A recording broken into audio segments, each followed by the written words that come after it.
नमस्कार मित्रांनो, सर्व स्पर्धा परीक्षांसाठी जसे की एमपीएससी, यूपीएससी असेल, जीएमसी असेल किंवा अन्य कोणतीही ड्रायव्हर भरती असेल त्यासाठी अतिशय उपयुक्त प्रश्नमालिका आपण पाहत आहोत चालू घडामोडीचे।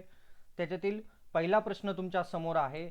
27 सप्टेंबर 2025 रोजी तमिळनाडूमधील कोणत्या जिल्ह्यातील राजकीय सभेत गर्दीत दुर्घटनेत 36 लोकांचा मृत्यू झाला? आणि करेक्ट आन्सर आहे कारूर। कारूर या ठिकाणी 36 लोकांचा मृत्यू झालेला आहे। पुढचा आहे 27 सप्टेंबर 2025 पासून कोणत्या शहरात विश्व पॅरा ॲथलेटिक्स चॅम्पियनशिप 2025 सुरू झालेली आहे? आणि शहराचं नाव आहे नवी दिल्ली। पुढचा प्रश्न आहे मित्रांनो तुमच्या समोर, अलीकडेच सुरू झालेल्या अमृत भारत एक्सप्रेस कोणत्या राज्याला गुजरात व ओडिसाशी थेट जोडते? आणि करेक्ट आन्सर छत्तीसगड।